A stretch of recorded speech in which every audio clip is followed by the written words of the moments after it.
Hi everyone, welcome to Outgrow's Marketer of the Month. I'm your host Saksham Sharda. I'm the creative director at Outgrow, and I have with me here my co-host Anushka Chopra, who is the social media and outreach analyst at Outgrow. And for this month, we're going to interview Gail Gardner, who is a small business marketing strategist at GrowMap. So Gail, we're going to start with a rapid fire round just to break the ice. Try to keep your answers to one word or one sentence only. And Anushka is going to start with the first question. All right. So, Gail, hi. The first question is, what is your middle name? I don't have one. Okay. Oh, All right. right. You dodged that one. Okay. How long does it take you to get ready in the mornings? Maybe 2 minutes. Okay, That's that's really amazing. fast. Yeah. All right. The third question, are tomatoes a fruit or a vegetable? They're actually a fruit. Hmm. Right. And I she don't even got know it the right. correct answer. Okay, I don't even know the correct answer to this. But okay, who's your favorite Harry Potter character? I've never seen Harry Potter. So we have a backup question. Who's your favorite Yeah. Game of Thrones character? I've never seen that either. Oh, I will have And to we're just out stop of this backup. interview now. I'm just kidding.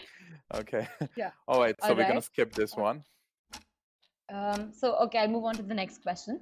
Would you rather be able to speak every language in the world or be able to talk to animals? Ooh, talk to animals. I'm actually an animal person. Oh, that's awesome. More Yeah. than a people person, that is, in opposition to.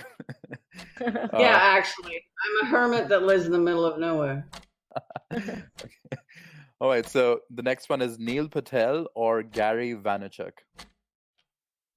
Neil, only because Gary can't stop dropping his F-bombs. Okay, fair. Right. Giving presents or getting presents?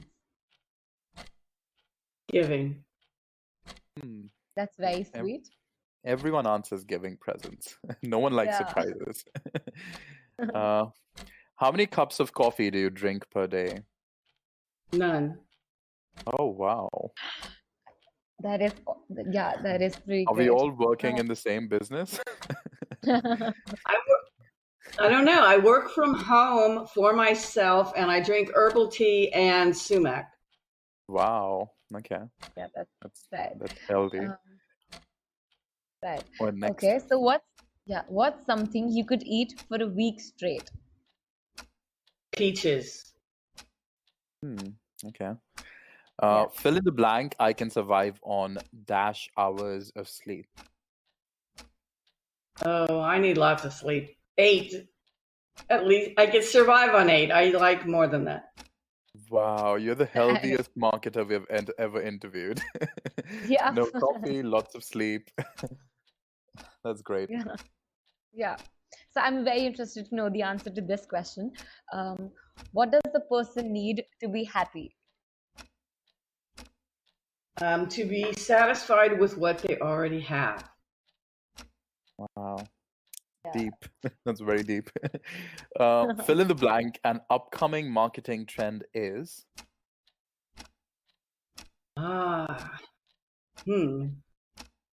That one's tough because things keep changing so fast.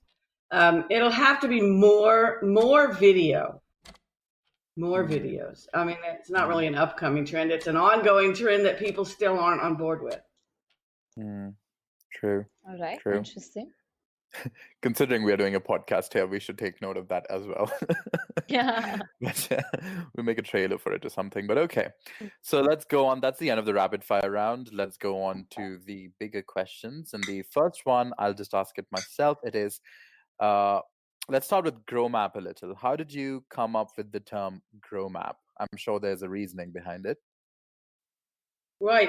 It's actually, I thought it was a great brand. So when you choose a business name, you need it to be memorable, easy to spell, and easy to tell someone over the phone so they can get to your site. And so everyone I told about the name before I got it, nobody liked it but me. Okay, so it's grow, like growing your business. And a map is a way to get there. So I give people the priorities they need and the order they need to do them to grow their small business. Okay. Interesting. I also kind of got the connotation was like grow as in grow your business, and map as in like map your, the way you're growing it, like record it, like, Yeah, like analytics. Yeah, that's what I yeah. thought as well. Yeah, I thought it was analytics. I was just like, Uh-huh. but that's good enough. I'm Interesting. like, good connotation. Yeah, so the tagline is actually map your path to grow your business. It's more Yeah. strategize than analyze, but it Right, evokes it's both, so strategy. that's good. Yeah. All right, cool. Right. Anushka, you want to ask the next one? Yep. Okay. So I wanted to know, how did you start helping small businesses? I mean, I was looking at your LinkedIn profile, and so why the shift from PPC and AdWords to small businesses? All right, so when I did PPC and AdWords and Yahoo before that, and there was Canoodle, there was a bunch of little ones. I only did really small businesses, like one person or a small business that had, half a dozen employees roughly. And so the reason I switched from pay-per-click is I could see where it was going. Google wanted to have a zero-sum game. They kept merging all the best keywords together so that you had to outbid the broad word, even if you only sold this little piece of that. Like the best example is oval gazebos. I had a company that made oval gazebos, a Mennonite company. And they were the only manufacturer that I have ever seen in my entire life that actually makes an oval gazebo. But they could no longer advertise on the word. An oval shaped, you know what a gazebo is, right? I actually don't know what a gazebo is, but I'm going to look it up. Okay, so a gazebo is normally like an octagon shaped roof with sides but not walls. And people like to get married in them or sit in them and drink tea. They're you see they're them usually out in the garden. Yeah. All right, so they actually made one that was an oval shape, which was very unusual. And so we could advertise on oval gazebo for a nickel and get clicks. And if someone wanted an oval gazebo, they could find us. Well, Google broad matched the phrase oval gazebo with the single word gazebo. Now my little Mennonite manufacturer has to outbid the Amish resellers that were bidding $2 a click. This is 10, 15 years ago. And they weren't willing to raise the price enough to cover the cost of paying $2 a click. And so they just never sold any more oval gazebos. And I saw them, Google was doing that over and over. If you had a keyword phrase that was generating income for your small business, they would match it to the biggest phrase, and you'd have to bid for the top or be nowhere. And so I knew that was the end game was bad for small businesses. And I left pay-per-click to figure out how can a small business survive without paying for Google ads. If Google takes you out of Google, how do you survive? What do you do to make sure that if Google zaps your site, you're not out of business? And that's why I left, and that's what I started doing. Interesting. And what did you do exactly? Like, what did you do for this particular client? All right. So what I want to say is there is nothing that converts as well as search. There is no one thing that could ever replace Google ads. Sadly, the only thing that would work is you have to do everything. All right. And little businesses have a hard time doing everything. But there's one thing that little businesses can do way better than big businesses. And what that is be brilliant. You have to make your customers love you so much that they would never consider leaving you. They always remember the name of your business, and they tell all their friends about you. That is your best defense against a world where you can't outbid a corporation. Interesting. And do you ask them to leave reviews for the business online, and that is how you build a presence? Yeah, you still want to be online. You want to be easy to find. You want to do all the things any other marketer would do. But the number one thing is, if you have a bad attitude, if you don't treat your customers well, If you don't want to interact with your customers at all, I had an e-commerce client who sold commodities basically. And I said, you got to get repeat business. He goes, I've never had repeat business. I said, I know, that's the problem. He wasn't willing to do what it takes to get repeat business, so he didn't get any. So he thought he wouldn't get any, and he refused to do it. You have to be someone people like. There's a whole lot of small businesses that only survive by not having good competition. And so unless they go get good competition, right? I mean, I've been in small towns where the only place to eat had horrible food. Everything on the menu was awful. If they had one competitor, they would have gone out of business. And when they got one competitor, they did. And so small businesses need to learn from that. You have to treat your customers really well. If you're not nice to them all the time, you're not going to stay in business. That's true. That's true. So your focus is on recurring customers, like making sure there's a good recurring customer base. Okay, that's a great way to approach things. Okay, so let me go on to the next question, which is how did you start with helping small businesses? Why the shift? Oh, wait, did I already ask this one? I did actually ask this one. Is Anushka back? Oh, yeah, she is. Yep. All Hi. right. I'm so sorry about that. Yeah, you can ask number 3. Okay. All right. So, just give me a second. I'm so sorry. I don't know what's wrong with my laptop today. Right. Okay. So, right. This question is the next question is actually based on something that we get asked a lot, and that was how frequently should we blog? And so we actually made a blogging frequency calculator about it that help people find out the answer. And I'll share the link with our listeners in case they're facing a similar problem. But the problem here is content saturation. Basically, how do you create content that works?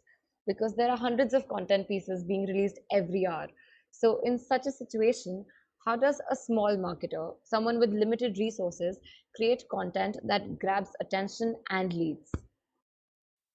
Right. So people are publishing. A lot of people have the wrong idea.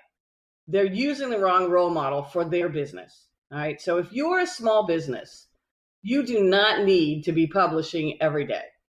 You may not even need to be publishing every week. A couple times a week might be good, depending on what it is that you sell, what kind of things you write.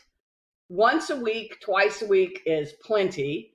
It's better to write one really compelling, great piece of content and promote it very well than it is to just publish something every day because you think you're supposed to. Right? So first, don't try to publish so often. You can't write brilliant stuff every day. It becomes boring and a routine, and people tune you out. Even if it was brilliant, people would tune you out because people don't want to hear from your small business every day. It is your thing, but it isn't their life, right? Their life has lots of other stuff in it. And if you interrupt too often, they will not want to be in it. My monitor went dark. Am I still here? We're still here. We can hear you. Yeah, we can hear you. Okay, great. All right. So the thing to do is, first of all, you should only be writing what your audience wants to read. All right. So depending on what your business is, what is it your audience asks you? What do they email you? What do they ask in support? What do they call you on the phone and ask you? Write about that. Have lots of visuals. The optimum blog post would actually have a header image and a video and a tall image that would look good on Pinterest and a slide share at the bottom, say. So a really great piece of content, one of those a week would be way more compelling and easier to promote than a bunch of words on the page and a stock image. That is very true. Yeah. Yeah, I mean, so another way that we sort of found out to overcome content saturation is to create interactive, personalized content, like that you're saying that adds real value to people. So if, for example, if we make calculators like how much should you spend on social media marketing, it does well because you're offering something to people, right? And in an interactive way. So you're not talking at people, but you're talking to them. And I think that's very important. Yes, we actually, people like me who have a whole ton of followers and we're everywhere, what we actually do is we automate like sharing really great content from other sources with Mm, tools like Deliver It. There's other ways to do it so Right. that we can free up enough time to interact live. And then we'll go to Twitter chats. Like there's a couple mm, of 3 Twitter chats I try to hit. One of them I do a good job. 2 of them I'm still trying to get there. I have a lot more to do right now because of my community manager tasks. And so I try to hit key Twitter chats. I try to interact. I interact in Facebook groups. And so the key is interaction, right? If all you ever do is just share content and you never talk to people, then you're doing it wrong. It's supposed to be Right. social. That's the whole point. mm, And yeah. so it's better to just choose a couple where your audience likes to hang out most. What I tell small businesses is claim your username on every social network there is. Every place you can have an account, you need to have your account and claim your username, one username for all of them so that it's easy Right. to remember. If you even have to have 2, people can't remember which one you used where, and then they don't look you up, they don't tag you. Have one username, claim it everywhere, but on the places you're not physically active, use the bio to send people to where you are.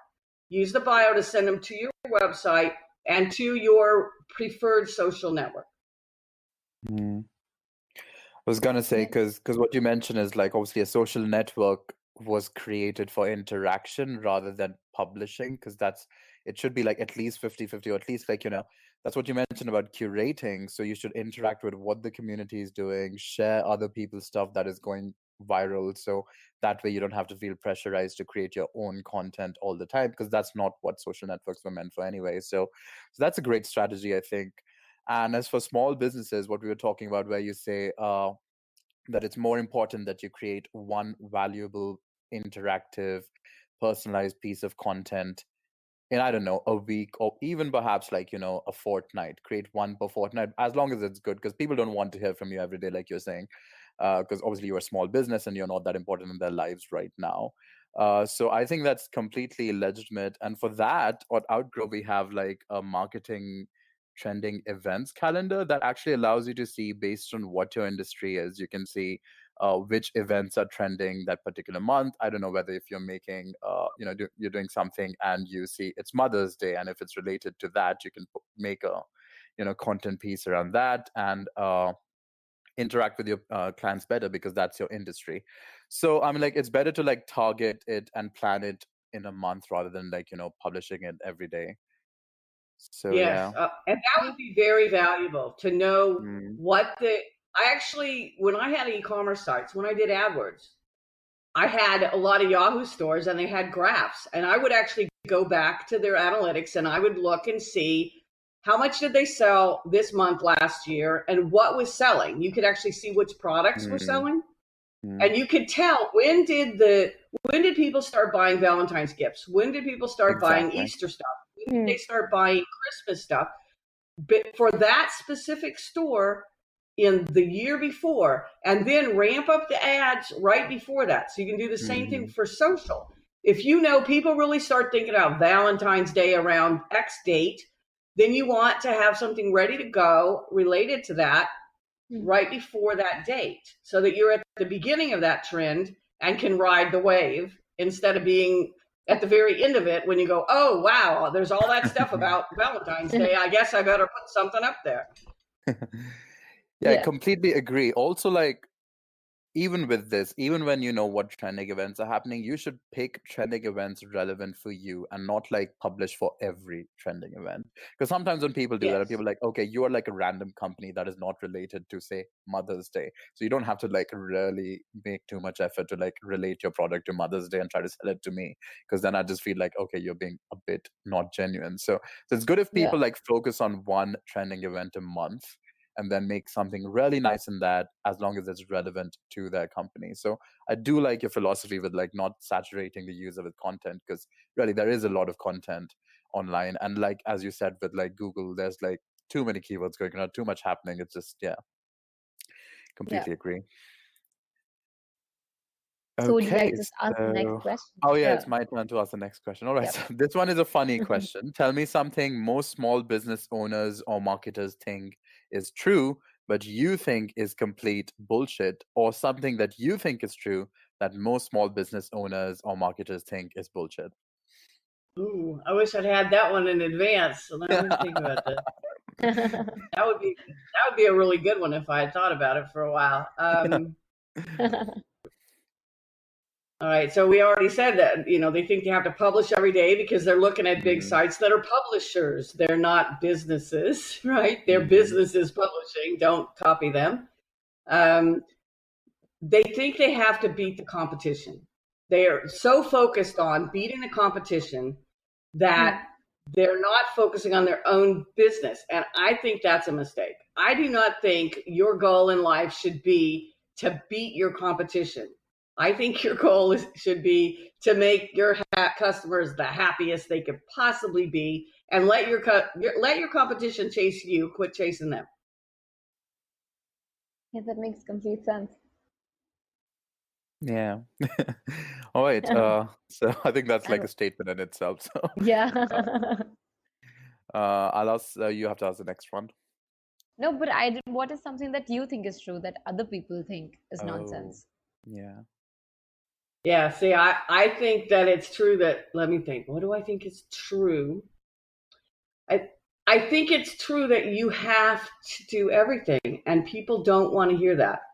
They want to think, and people won't sell them that either, because it's way easier to sell you, let's spend more money on Facebook ads, or let's spend more money on AdWords, or let's focus more on SEO, than it is for me to tell them, you have to do everything right. You cannot just run more Google ads. I mean, you can, but you're going to go broke.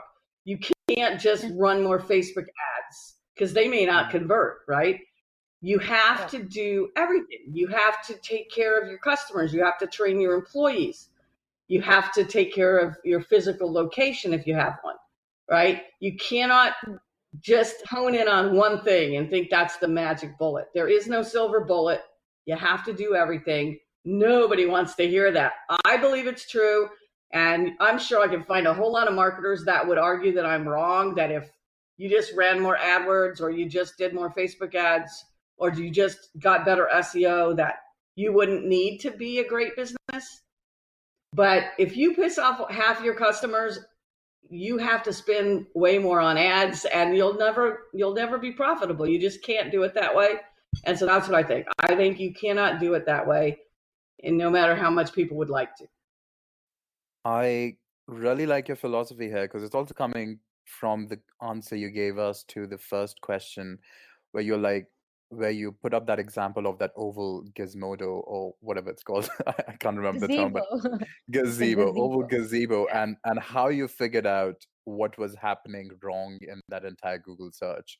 And it's just like if you put thought to what your company is doing, it's better than just following the crowd because the crowd is saying, oh, put money in AdWords, put money in PPC. Whereas you are like, okay, wait, stop, look at what is happening, and then look at your company as a whole and think about it and think where you want to, like, So it is kind of a grow map. You need to strategize and see, where your company is supposed to be headed. So yeah, I completely agree with the way you approach Yep. this. Yep. Right? You have to do both. You have to both get and keep your customers and make Mm, yourself easy to recommend. Andy Lapada, do you know Andy? Andy writes brilliant books. He's got one called Get Recommended, and it's got a really long subtitle. I can't remember it, but the part I always remember is Get Recommended.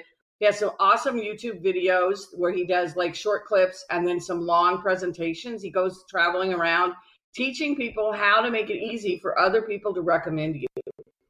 mm, One of his Okay. best quotes is, it doesn't matter how many people you know, right? You know Oprah, but that doesn't help you any.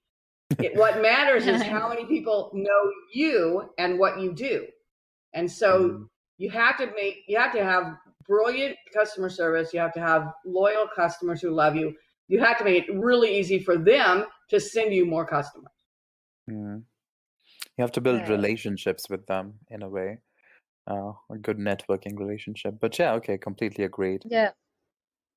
you want to ask the next Right. question, Anushka? Yeah, let's go. Let's go ahead with this. So we've been talking about creating content, but let's shift focus to distributing it. A lot is being said about influencer marketing nowadays. Do you think that it works?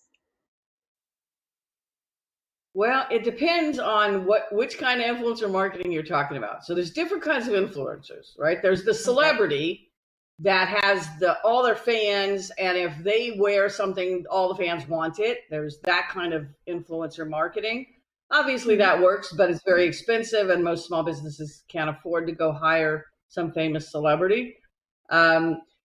But there's also other kinds of influencer marketing. Like there's micro influencers, like a mom blogger who has a big audience. I know a couple of mom bloggers who have like 400, 500,000 visitors a month to their sites. You could look at their site, you'd never know they have 500,000 visitors a month. And the big brands like Frigidaire and Crayola and Walmart pay them a lot of money to promote their products, and it really works, obviously, because they keep paying him $1,000 for one post or 3 posts. I know one blogger got an entire stainless steel kitchen full of appliances from an appliance manufacturer, and so that definitely works. That model works because those brands aren't spending all that money over and over if it doesn't work.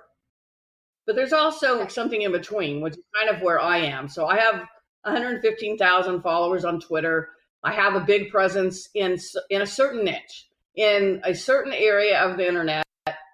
Most people know who I am, and if there are other influencers, I know who they are. Like we all know each other. Writers tend to know each other, and it works. Like if you let's say you wanted some big site to cover your product, and there were 3 influencers my size who really liked your product, and each one of us decided to write about you.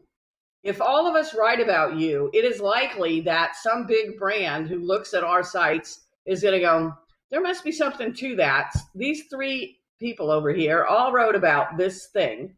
We need to check that out. And then they end up getting written about on a big site where they have no connections.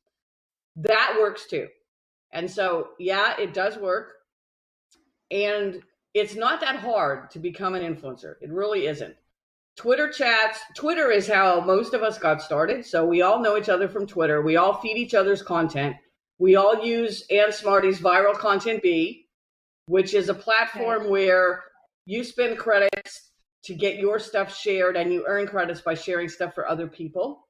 And so you tend to know the regulars. You know the people, like other influencers are on there, and you know who they are. They know who you are. You share their stuff. They share your stuff. If you know a dozen people that all have 100,000 followers and you have none, but they are all willing to share your great stuff, you just had, hundreds of thousands of shares, and you'll pick up followers from that. And so we do that. And then there's platforms like BizSugar, and disclaimer, I am the community manager for the BizSugar Mastermind community. And BizSugar also has a sharing platform, which is a voting platform based on Plig, like Blog Engage, like what was the famous one that's gone now? Dig, except friendlier than that. So there's a community there too, and people know each other, and they share each other, they vote each other's comment, they make comments on it, they hopefully go actually read it. And that's the one thing we need people to do. We need people to stop just sharing. You have to go there, read it, and comment, not only share it. And that's the only drawback to this model, is that if I know David Leonard or Ann Smarty or lots of other people, Julie Weishar, if I know they only publish great stuff, I can share it without risk, without looking at it, but that doesn't really help them. I need to look at it, comment on it, and then share it, not just hit the retweet button because that's fast and easy and I'm busy, right? So I have 2 questions based on what you just said.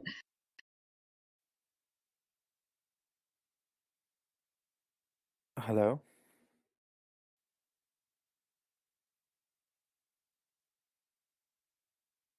Maybe her connection is failing again. Okay. She said okay. two questions She said she based had on what 2 you just questions. said. And Yeah, and then Yeah, she I think she's went gone. away. Well, Yeah, I was gonna say, so what you're saying is it's more important to create a discussion than to just like share something. So what is more important is like if many people are commenting, discussing it, it right. becomes a thread that leads to various parts of the internet. So that's better. But how much time do you actually spend on Twitter if you have to actually do all this as well, and you're doing this regularly, like you say? Well, I probably spend an hour and a half a day on Twitter. If you added it all up, it's not all at one time most of the time. Let's say if today I did a Twitter chat and it was an hour, and during the Hmm. Twitter chat I interacted with a bunch of people and answered my messages too, that would be an hour. And Hmm. Hello? Okay. so, yeah, so Twitter can be a Yeah. little time consuming. But like I said, we're kind of falling down on the job because we need to. All right, I'll give you the best example of influencer marketing. Let's say that you have an annual report, the state of content or small business or anything you want to pick. The state of something, they come out annually and there are a lot of statistics. The smart people would have a half a dozen to a dozen people like me who would comment on that and share it and then discuss it. Like one of us would share it on LinkedIn and all of us would talk about it on LinkedIn to each other. That is far more powerful. It triggers the algorithm to show it to tons of people. Like, so if each of us just happened to share this thing by ourselves, it would just flow through the stream and LinkedIn wouldn't show it to hardly anybody and Facebook wouldn't show it to hardly anyone. But if one of us shared it and then several of us or a dozen of us all go in and start talking on that specific share, now LinkedIn says, oh, that must be important. I should show this to a whole lot more people. And now that thing's going to get 1,000 views instead of 10. Hmm. That's interesting because Anushka was. Oh, whoops, my voice is echoing.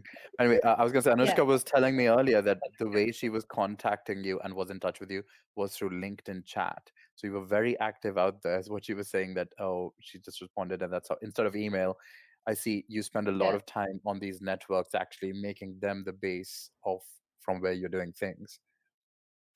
I actually detest email. I get Uh so huh. much email, and it's like a time suck. You have to delete dozens of bad junk to True. find the one real thing. And so I do. I check my messages on LinkedIn daily, and sometimes it'll be open, and So the way I know the way I make sure I do things regularly is if I want to do something, like if I want viral content I want to make sure I update and add credits and share more stuff. I leave it open in a tab. So I have a lot of tabs open. So I have a Twitter tab always open. I have a LinkedIn tab always open. Right. I have viral content and Biz Sugar Mastermind always open.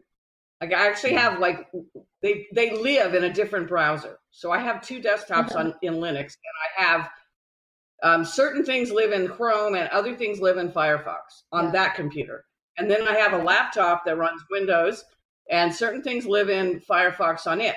So actually I have three different browsers open. I have different things open in each one. And so I just click on it and I interact. Like I look at my viral content am I still on page one? No. Update, add some credits to bump three things onto page one, right? Go to Twitter, answer anybody that messaged me, go to LinkedIn, answer a few things, and then, and then go back to my work, go to Mastermind. And so I interact in Biz Sugar Mastermind. I'm the only community manager, so I'm the only one there to answer people. And so I interact in that all day, and then I get caught up on one, then I do the others, then I might do some other client work, then I come back and, so I just rotate between, Biz Sugar Sharing, Biz Sugar Mastermind, Viral Content Twitter, LinkedIn, and whatever other work I'm doing. Okay, but how much time out of this do you think a small business owner would be able to devote, like in the way you're Yes. doing? It will only be a percentage of your time, right? You couldn't do everything. See, that's the problem. Okay, so a small business would not need to spend the amount of time I do. People like to hire influencers and then they want to pile them up with so much work they couldn't maintain their influencer status. To be an influencer takes a lot of time. The more followers you have, the more interactions you have, the longer it takes. The bigger you grow your community, if you're a community manager, the more hours it takes to keep up with all the people talking to you, right? And help all the people that, they have technical bugs or they don't know what they're doing and they're lost. And so a small business doesn't need to do that. All they need to do is have a presence, have the presence send people where you want to answer them. Let's say you have live chat. Put in your LinkedIn profile that you have live chat. Send them to your live chat, right? If you like to use Facebook, right? Send them to Facebook. Wherever you are the most live, as in interact the fastest, make sure it's really obvious to them that's where they should go to get in touch with you, right? I personally think on an e-commerce site, live chat's the way to go. But there's lots of other ways you can do it. All you have to do is be very obvious about where people can reach you. Now, they will want to reach you where they like to do it. Like, I would rather talk to you on Twitter than go to your support ticket system and put in a ticket and hope that I'll see the answer, right? Or I might want to go and bug you on Facebook because I know you'll answer Facebook messages faster than you'll answer email. You actually get better service if it's live, right? If I'm talking to a person on Facebook, they have to answer me, kind of. If I send you an email, you can go, oh, I don't want to deal with that, and not answer it, right? And so just be obvious. Don't spend a lot of time, right? You don't need to spend the time an influencer does if you're a small business, but you do have to respond to people. If you don't respond to them, they will get mad. And you should never ignore unhappy customers, right? The way to fix an unhappy customer is to immediately respond to them and try to find a resolution. Sometimes you can't fix somebody. If they're just one of those negative people that are going to bash you if you could walk on water, there's nothing you're going to do. But most of the time, they have a valid complaint. If you listen and you respond to that complaint, now they're happy. And they're not only happy, they're happier than they would have been if they hadn't had the problem. And they're going to tell people, they're going to go, hey, I had this problem and they actually fixed it. That's amazing. Don't you think that's amazing? Right? And then they'll remember you. So problems aren't really bad. They might be good. Problems could be good. But if you delete, like there's some brands, this is a bad mistake. If they come and complain on your Facebook page and you delete their comments and ignore them, they will make it their life's mission to go and write bad reviews about you every place they can think of. Don't do that. That is so true, because one of the reasons why our company Outgrow does so much better than our competitors is that we always answer every customer. Our support is really excellent. That's actually one of the ways we get so many reviews, because anytime someone runs into a problem, they contact support. Support is very helpful in understanding what their problems are, whether we can resolve it, etc. And at the end of that, they themselves go and leave a review at a Facebook by themselves without any prodding. They're so happy that their problem was resolved, or at least there was someone to talk to, that they're like, oh, excellent support. They were so helpful, blah, blah. So I think there's a lot to maintaining great relationships with your customers, so that the customers themselves become advertisers and they start referring your company to other people they know. So yeah, I completely agree. Yeah, if you can fix it. And sometimes even if you can't fix it, sometimes they just want to be heard, right? Even if it's not something you could fix. They're mad because FedEx broke the box or came a day late because it rained or there was a hurricane or something you have no control over. Sometimes they just want to complain. They just want to vent. And you can say, hey, I'm really understand that's happened to me, man. I know how it is. Now they're happy, and they're happy. They just wanted to be heard. They want you to fix it. Just don't delete their comments. Don't ignore them. I mean, sometimes you have to if they're really, bad. But I mean, bad like profane. Yeah. Really bad like that. But if they have a valid complaint, even if you can't fix it, if you listen and you explain why you can't fix it, the main thing is because, I would love to help you, but I can't make that happen because this is how X works, will sometimes be fine. There's actually research that says if you have because in a sentence, even if what comes after it is kind of not even valid, they're happier than if you don't. If you give them a reason, ideally a valid reason, then they're usually okay. Mm. Yeah, Yeah. okay. Well, let's move on to the next one. I'll ask this Yeah. one. So let's talk about video marketing, since you did actually mention that in your rapid fire round. How do you think a small business can make the most of it without spending a lot of money? Right. So most small businesses really should have an explainer video on their website. And it Mm, doesn't have to be a big production. It doesn't have to be $1,000 thing. It could be just an animated video, right? And an animated video like that, I don't recommend trying to do it yourself. If you've never made a video, it's not that easy. I mean, the companies that sell you the software to do it, they make it sound like it's easy, but it's really not that easy. I have a Yeah. friend that does it. I've watched her change all these settings when mm, I help her proofread the videos for small businesses, and I suggest changes. And I've watched her change all these settings and all these. Oh, it's complicated. I don't do it, and I don't want to do it, and I don't recommend small businesses do it. But you don't need a zillion videos. You need one compelling video to put on your homepage that explains your B2B, what you do, whatever you offer, or maybe that shows the product, or that's just funny. Like it could be animated, it could be a whiteboard. You know, there's lots of those videos. You can get them made for you for a couple $100, $200 to $500. You can have someone that actually knows how to do it make you a video that includes what you want. Like we just did one yesterday for one of my favorite WordPress developers, Will Patton. And he didn't expect it. He had helped us with some content that was very technical that he had extreme knowledge of. And so we asked him, so she made him a video in thanks for his help with this other content. And it's like an intro to what he does. And on the screen, it's got these cartoon characters and it says, I'm Will and I'm the product lead. He's some kind of lead that evaluates WordPress themes, right? That's what he does. So it says that. Yeah. And it says, I can do these things for you. And then it has testimonials at the end that are actual people that had given him testimonials that were embedded into the video. And so now he has this nice video he can put on his homepage that has a cartoon that's interesting, that says, this is what I do. This is what I can do for you. Here's some testimonials of people and what I did for them. Here's how to reach me, right? And so that's like a $200 to $500 video. You can have someone make one, and then you can share it. You can share it periodically on all your socials. You can put it on your homepage. People can come to your site and immediately know, what does this guy do? Is he credible? What are his credentials? Like his is the WordPress thing. He actually is the guy that helps decide if the themes are good or bad. He can make you themes. He can make you custom e-commerce sites and regular sites. And he can teach you about SEO. Here's some testimonials and this is how to reach you. And so I suggest every business should have one of those, right? So when someone says, what do? You can share the video.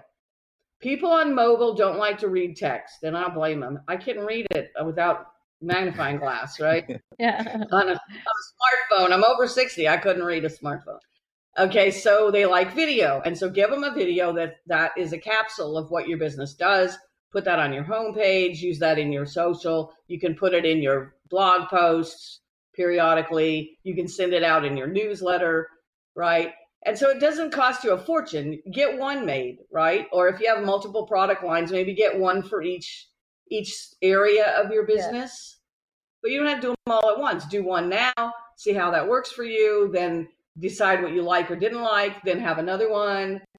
And so you can do that. You can do slide shares. You take your existing content. Like she takes my content. I don't even have to tell her anything. She takes my content. She makes us a video. She makes a slide share. Then we go to screen sharing. We tweak both. And then I have a slide share and a video that I can use. And I embed them, but also other people can embed them.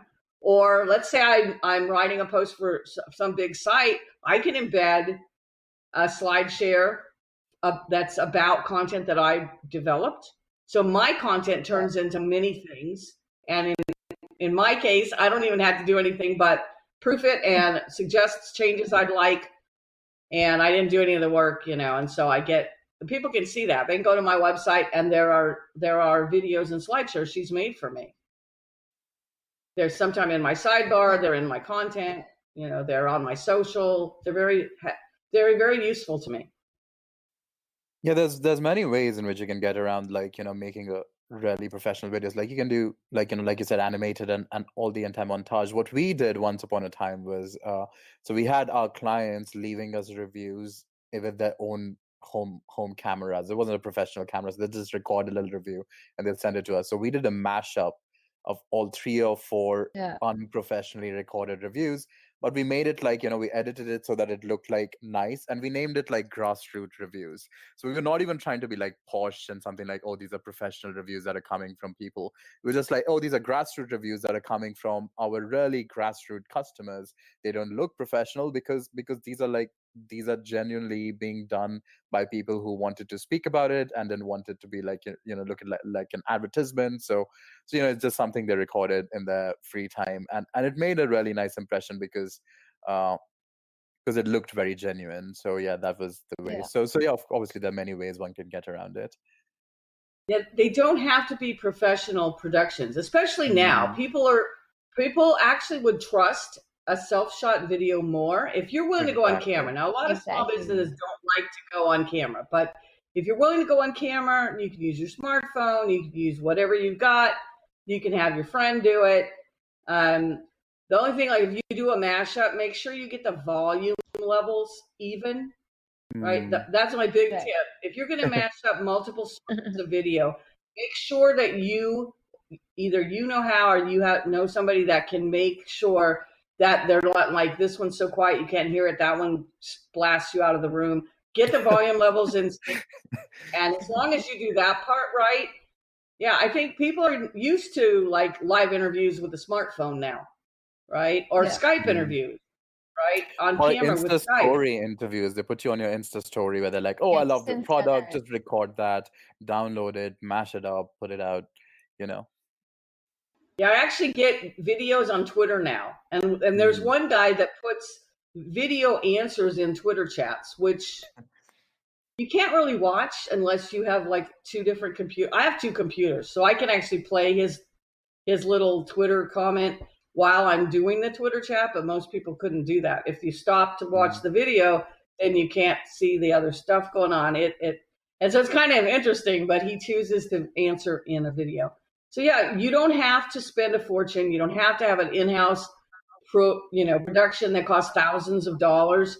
You can have an animated video made. You can make one yourself if you're so inclined, if you're good at DIY figuring things out.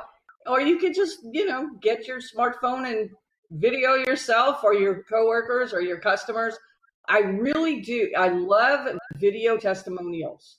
If you can get Mm. customers to let you videotape them and then stick those at the Yeah. end of your animated video, or upload them to your YouTube channel, or put them on a testimonial page on your website, they're super compelling. Video testimonials and video reviews, same thing, are a fantastic way to put a lot of credibility for your business. So how All do you right. think we should go about it? Like, how do you go about asking for reviews? Like, I've heard the simplest way is to just ask them to do it for you. But how would you recommend? Because we all know how important customer referrals are. So how do you go about it? How do you actually obtain those? Right. So the guy I know that's most successful at it is a magician. He goes to elementary schools and uses a magic back to teach anti-bullying and pro-reading stuff. Like that's two different things he does. One's anti-bullying, the other one is pro-reading. And so what he does is he does the presentation. The parents and kids are all there. And as soon as it's over, he whips out his video camera or smartphone or whatever he's using, and he says, hey, how did you like it? Would you mind if I videotaped you?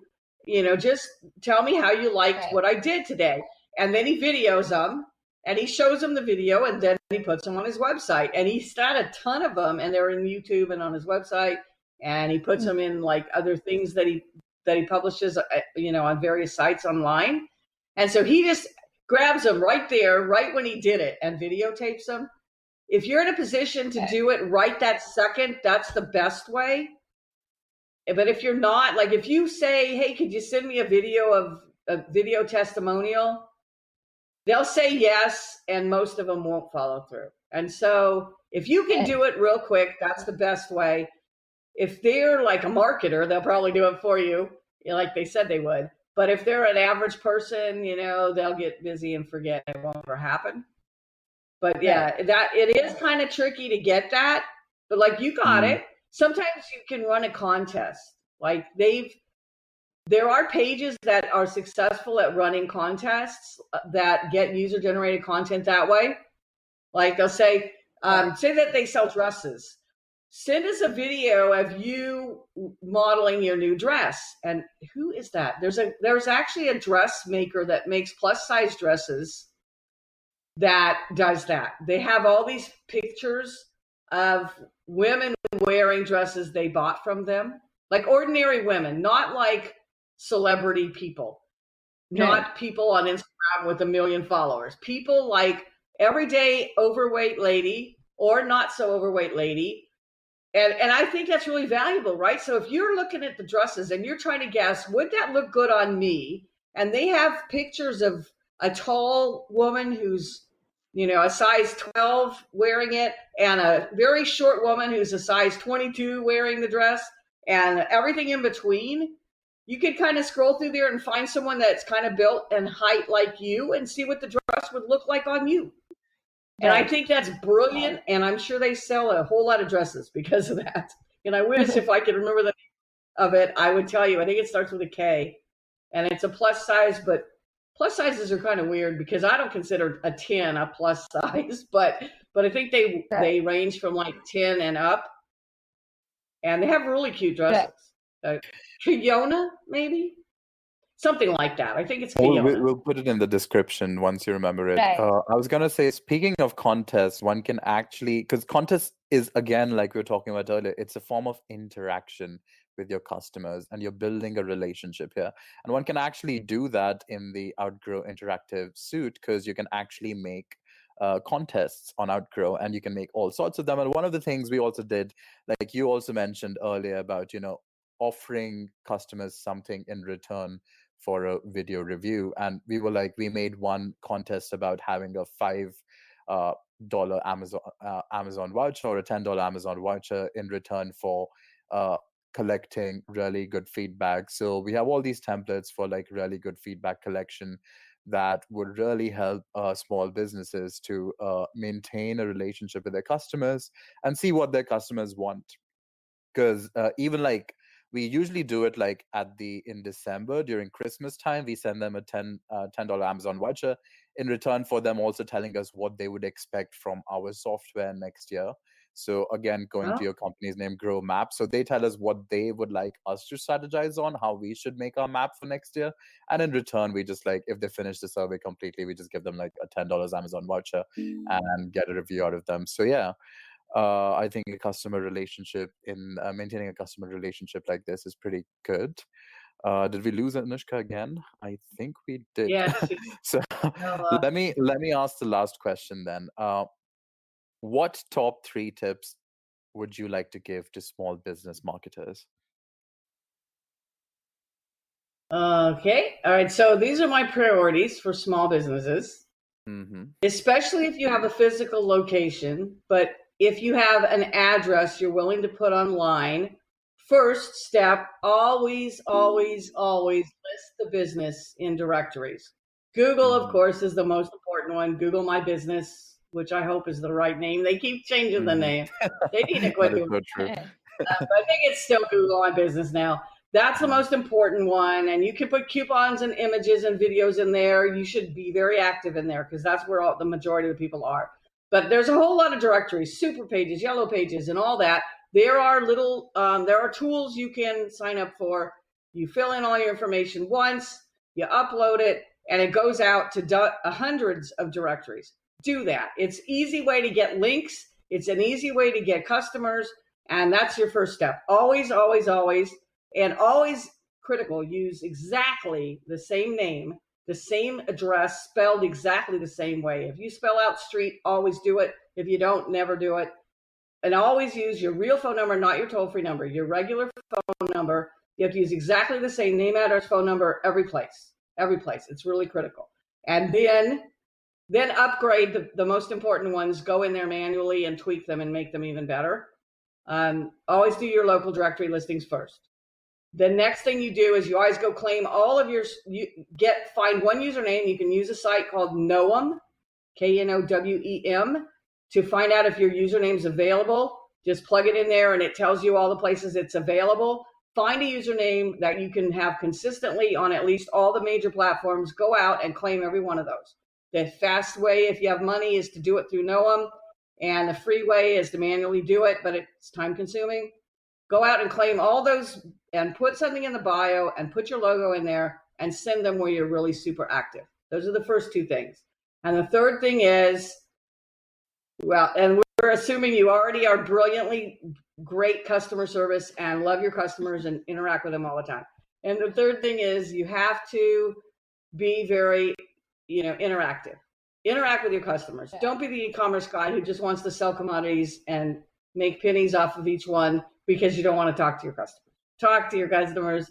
Talk to them. Pick the social network you want to be most active on. Send them there.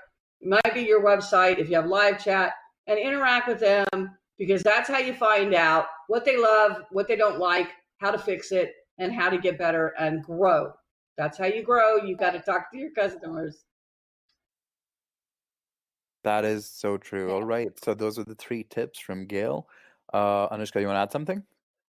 Nope, I think that'd be like the perfect end to this recording. I did want to say though, since e-commerce keeps choking up all the time on this podcast, I wanted to say that on Outgrow you can also make e-commerce recommendations where you can actually, based on, for instance, if you were selling sunglasses, based on a person's face shape, and other characteristics like eye color, etc., you can actually make a recommendation tool that suggests sunglasses for them. So just because e-commerce kept popping up a lot.